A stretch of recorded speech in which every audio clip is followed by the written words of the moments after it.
Hello दोस्तों, स्वागत है आप सभी का हमारे इस यूट्यूब चैनल हिंदी साहित्य में।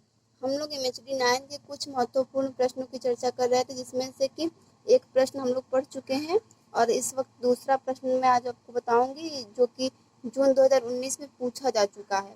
और अभी जो हम लोगों का पेपर हुआ था एमएचडी 7 का, उसमें भी जून 2019 से कुछ प्रश्न पूछे गए थे। यह पराया सुख कहानी के आधार पर कहानी में वस्तु और शिल्प के अंतः संबंध को रेखांकित कीजिए। और चाहे तो अगर ये पूछ लेता है कि यशपाल की कहानी पराया सुख के आधार पर वस्तु और शिल्प पर विचार डालिए। यशपाल जो है वो भारतीय स्वतंत्र संघर्ष के सक्रिय साक्षी और हिंदी के एक बड़े चौड़े पाठ वाले लेखक हैं। उन्होंने गद्य की प्रायः सभी विधाओं में लिखा है और प्रायः 60 वर्ष पूर्व यशपाल के अकुत मात्रा में ऐसा विचारिक लेखन भी किया था जो कि जरूरत पड़ने पर हम आज भी उसका उपयोग कर सकते हैं। जबकि संदर्भों की भिन्नता हो गई है, फिर भी वो आज के समय में उसका उपयोग किया जा सकता है। उन्होंने कहानियों के अलावा उपन्यास, आत्मकथा, संस्मरण और अनुवाद कार्य भी किए हैं। अब आते हैं पराया सुख कहानी पे। तो इसके दो प्रमुख पात्र हैं, मिस्टर सेठी और उर्मिला। सेठी अधेड़ उम्र के अविवाहित पुरुष हैं और उर्मिला संघर्षशील मध्यवर्गीय विवाहिता स्त्री।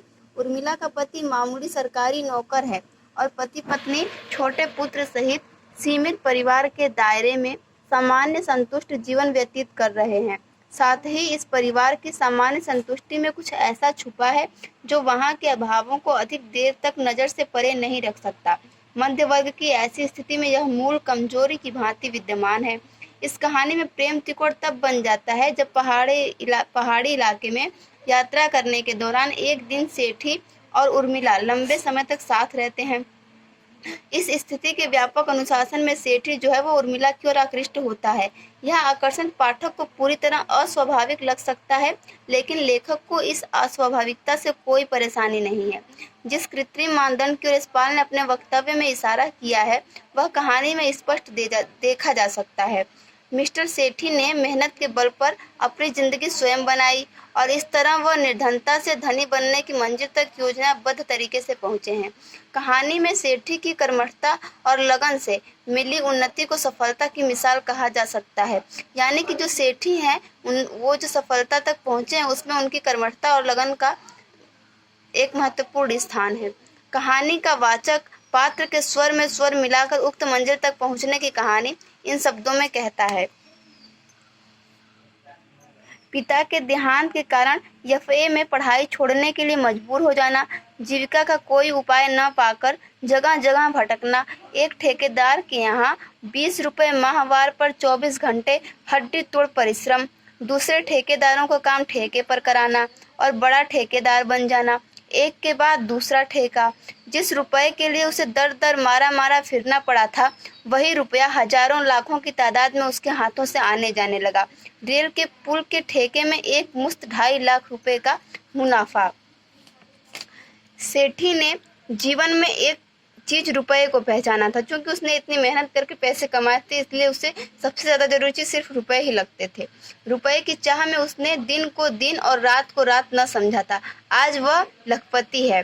सेठी को घेर कर प्रेम और प्रणय के कितने ही अभिनय हो चुके थे। उन लचीली या मुग्ध आंखों में उसे केवल रुपए का लोभ दिखाई दिया, उसे फंसाने का यंत्र। यह सब देखकर वह भीगी मक्खी क्यों कर निकल जाता।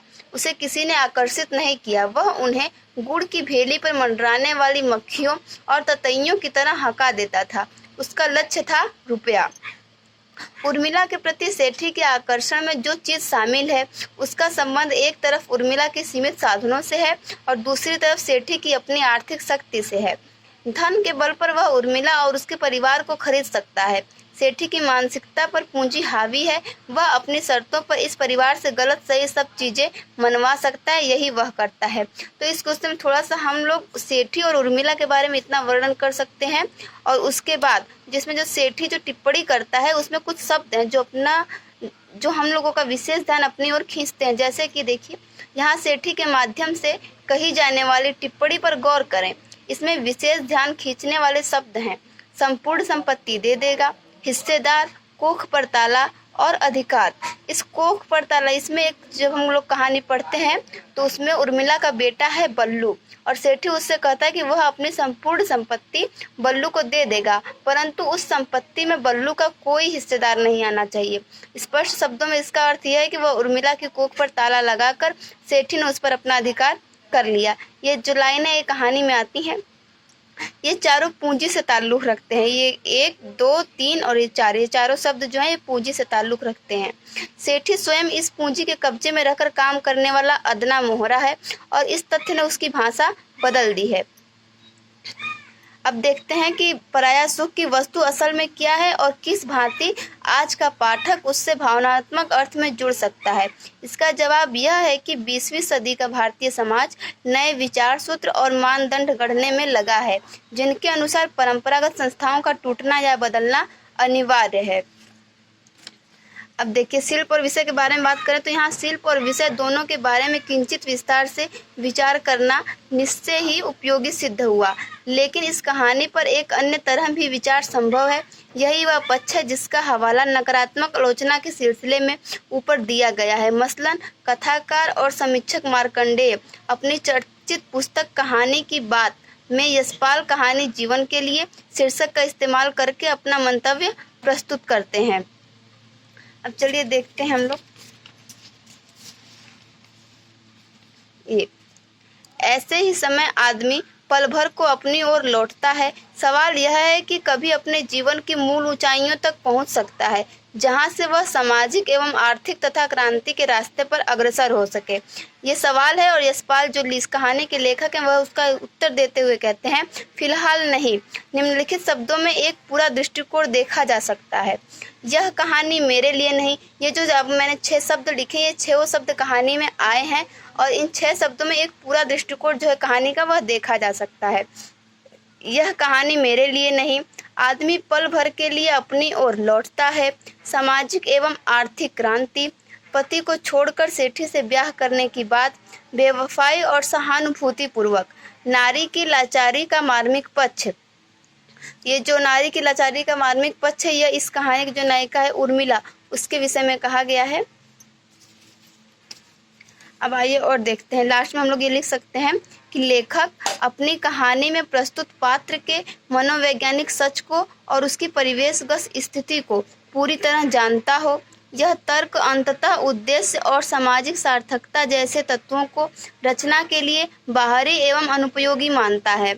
ऐसा तर्क रूपवाद तथा कलावाद के अंतर्गत तो दिया ही जाता है, किन्हीं संदर्भों में वास्तविकता एवं सच्चाई के नाम पर भी दिया जा सकता है। सन 1950 और 60 के दशकों में यह काम नई कहानी को परिभाषित करते समय भी किया गया।